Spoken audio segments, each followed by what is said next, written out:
It's a social stigma surrounding the whole thing.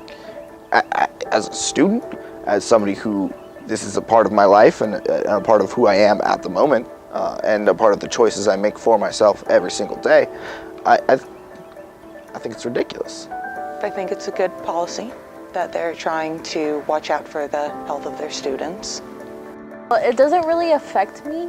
Well, just there's no allowance, it seems, for any usage really. So to me, that's more up there as far as, you know, other policies that they have outside of the campus where there's like no tolerance at all, basically. So that's just my take on it.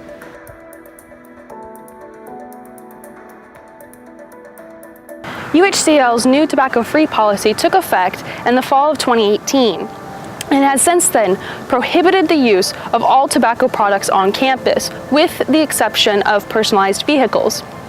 Now, this policy includes all tobacco products, including smoked tobacco products such as cigarettes, and even smokeless tobacco products such as nicotine gum and chewing tobacco.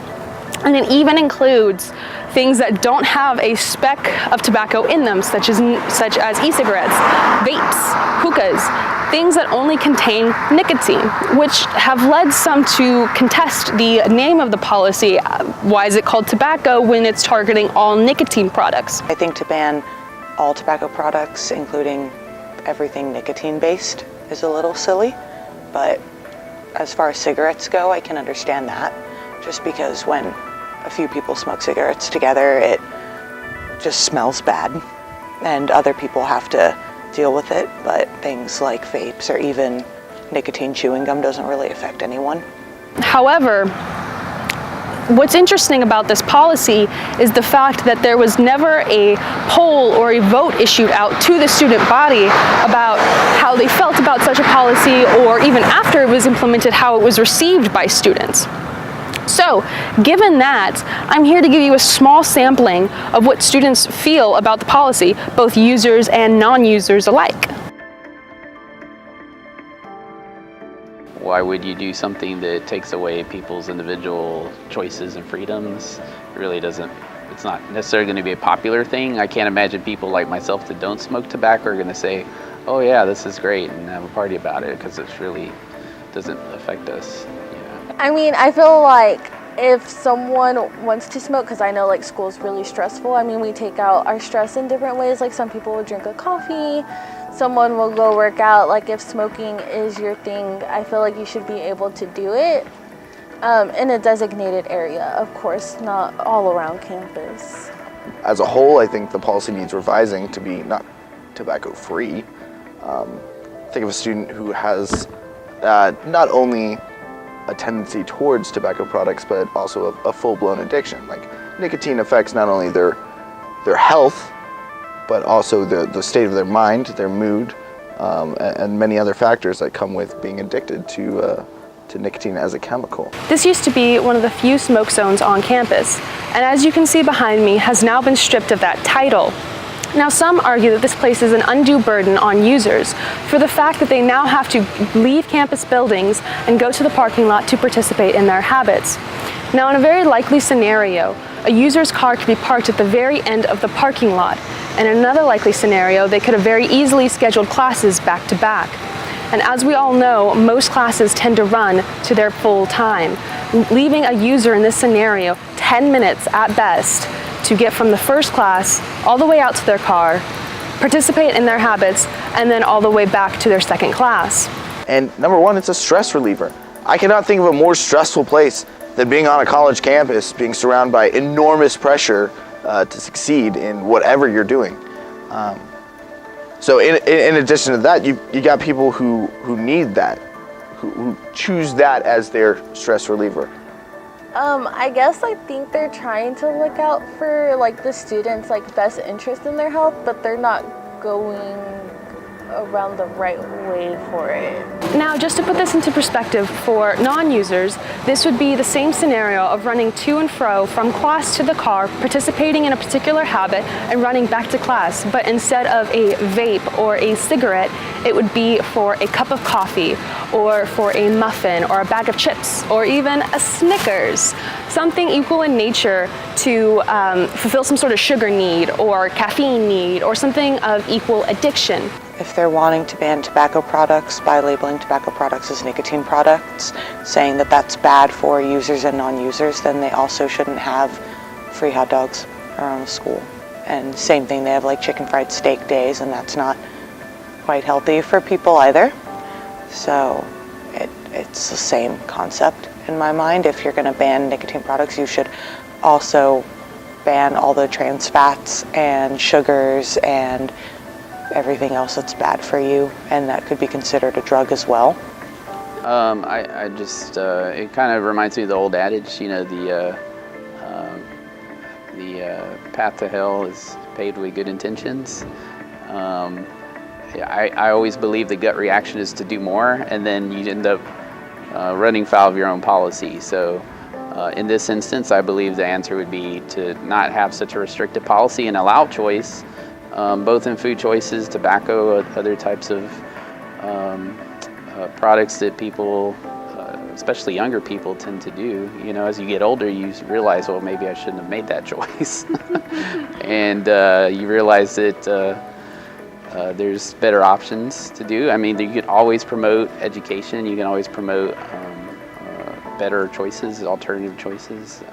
That's always a better approach, in my opinion. Now, this can be quite taxing on a student trying to make it to class on time and still participate in their habits. If someone was deprived of caffeine all day, that could potentially affect their schoolwork and their participation in class, and even their overall attention and overall performance in a class environment. And it does have mood-altering application to that user's life, depending on how heavy of a use they are. If they're like 2 packs a day kind of person, and they go, even 5 hours, 2 hours without a smoke break, I guarantee within the first hour and a half, they're itching for it. They're thinking about it, and that's on their mind. Within like 5 hours of being deprived of nicotine, that person is going to be irritable. They're going to be moody. They're going to have swings. They're not going to be who they are if they had that substance. It's not ideal, but that's a reality, and that's something I feel like these policymakers didn't take into consideration, is how that's affecting their students. They're like, yeah, we want you to be healthy and want a better life for yourself, but in reality, they're affecting the health, mood, and in a way, the success of their students in their classes because of this policy. Now, while there is an argument to be made that this is no longer a viable option for a smoke zone, given the new renovations, such as the dorm buildings behind me and the new science building and the new recreational building, this puts this little area dead center in campus activity and life and people walking past it and such. Therefore, it's very understandable that no one would want a smoke zone in the center of campus. However, there's also an argument to be made that other smoke zone areas could be placed on the outskirts of campus buildings. Now, while this still leaves the user to exit campus buildings and then go to these smoke zones and then come back to class, it does eradicate the possibility that their car is at the very end of the parking lot and they may not have time to go to it at all. If I rewrote the policy, I would go back to designated places that had that were separate, maybe even enclosed. I'm not sure how that would work. Obviously, consult experts that could give a better approach to how it would not affect other students and the wildlife or whatever their concern was. But conversely, maybe offer education on alternative solutions or ways to help people that have issues with nicotine, for example. But that's it. Just more choice is always a better approach, in my opinion. I would rewrite it that people should smoke because, of course, like I said, college is really stressful. Just have like one designated area to do it in, because we do have a lot of wildlife on campus and we don't want like the deer eating like cigarette butts or anything. Like, we don't want smoking to hurt the wildlife that we have. So yeah, just having it in like one section, kind of like the zoo does, kind of like other parks do, something like that. I would not be a tobacco-free campus. I would have designated smoking areas, and I would set in more specific rules for each individual case. Obviously, no use inside the building. That's pretty simple.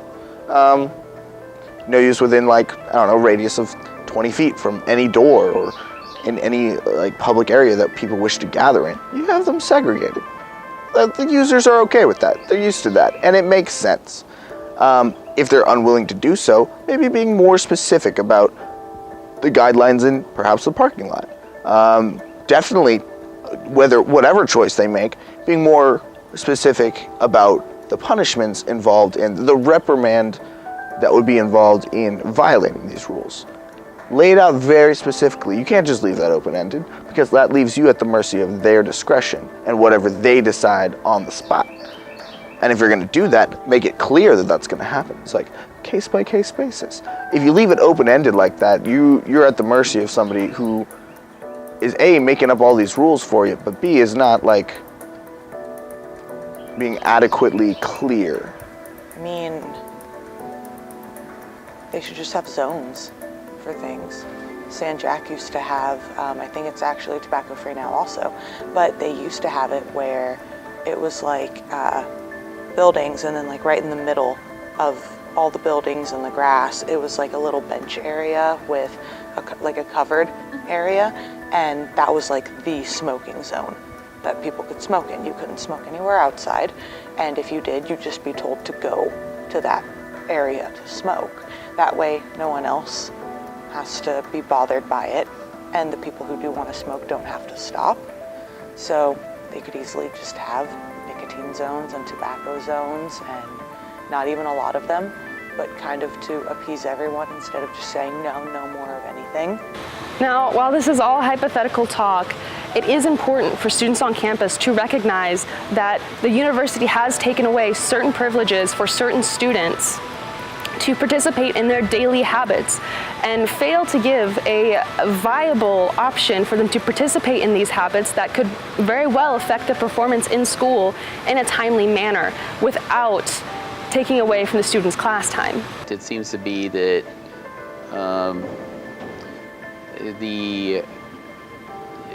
like they're going to make the decisions for you. Like, well, you don't have this option. You know, obviously, we don't want you smoking tobacco. It's not what we feel is a good decision, so we're going to go ahead and kind of nanny state you and say, well, you just can't do it here. So that's my opinion on that. However, policies and laws like this are made and enacted and enforced on technicalities. Like, they could get you for all you got because you were sitting in the bed of your truck and not in the cab. That kind of clarification they didn't think through, and they don't feel is necessary, and will be dealt with on a supposed case-by-case basis. And of course, there's going to be people that are going to break these rules and these policies, because they're not going to catch them all. I think like if they want to, they should like go and rewrite the policy to be more descriptive and instead of being more vague, because I know like if we were to turn in a paper like that, the professor would give us a bad grade. So it should be the same thing for the higher staff, writing these policies and not being vague, because if we can't be vague, then y'all should be vague, because we're basically like, y'all are basically like our role model kind of thing. I think the bill's relatively new, so they probably don't need consequences written on it yet. You know, I think that they would do is be like, hey, you know, put it away. You know, can't tobacco-free zone now. I don't think any student would be like, oh, well, what, you know, and if I don't, you know, most people are just going to be like, oh, okay, sure. And then if people start breaking the bill, I'm sure they'll say like, oh, you know, $20 fine for this, or you get it confiscated, or something like absurd. Legally speaking, it is the university's right to implement such a policy. They can do whatever they see fit to do with their rules about their campus. And it is the legal right of everyone here to not be here, students and faculty alike.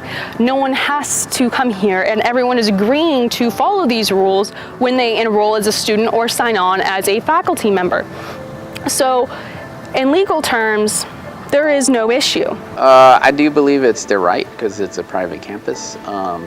Whether, that's a great way to conduct business, that's a different policy. I mean, if you ask me, if I was running the campus, I would have a much more open policy to things like that. I believe that people should have the ability to make their own health decisions. Of course, the argument that, you're imposing your own health decisions if you're smoking in a public area, but that's why you have designated areas. So I read the policy, and I think since they're doing it over like student health of like students that smoke and like students that don't smoke, I don't think they should have the authority over it. But like, since we are kind of like a nature center, if they would have done it like more on like the nature center's point of view, then I think they could have the authority of it because it's protecting the wildlife that we have surrounding the school. What this small student sample shows us is that there's an overall air of concern from both users and non-users and the lack of specificity in the policy and how it applies to users. And while this group is certainly not representative of the campus as a whole, considering there are many more students than just 4 on this campus, it does reveal an optimistic outlook that non-users are willing to compromise with users and to segregate certain areas of the campus into smoking zones. And while this is heartwarming and nice to have this communication level among the student body in these two groups, nonetheless, it doesn't matter much in regards to the fact that there are no known efforts being pursued by the administration right now to change this policy in any way. Again, I think it's their decision. If I want to go to a school that allows smoking, I can enroll next semester in a school that allows smoking. I'd like to think of it like if I had my own school and I had my findings for saying like, oh, I'm going to make it a tobacco-free campus, that I have the right to enact that on my school because it's my school, and if it's for the better of everyone, that, at least in my opinion, if it's the betterment for everyone, then I have the right to do that. And like I said, if my biggest thing is, oh, well, I like vaping on campus, I can go to a school that hasn't enacted that policy yet. But I feel like every major school has already started enacting that policy, so they're just going with the flow of other schools. What's concerning about this is the fact that there seems to be a lack of communication between the administration making the policies for students and the students themselves. And now, while it's possible that this is one of many policies to come to promote health and do away with caffeine and sugars and fats and fried foods, as of right now, there just is an overall inconsistency in the campus's approach to health, and these students will just have to reconcile with the fact that the campus does not answer to them. Dictating somebody's course of action in relation to their own health has pretty much never worked. That person is going to leave campus and immediately continue their habits. And while for some it does feel disheartening and frustrating that the administration does not hear their voices, my main recommendation would be to encourage students and faculty alike to work together and push for more communication on what is best for the campus and what's best for campus life, and to some extent reach a resolve in any way possible.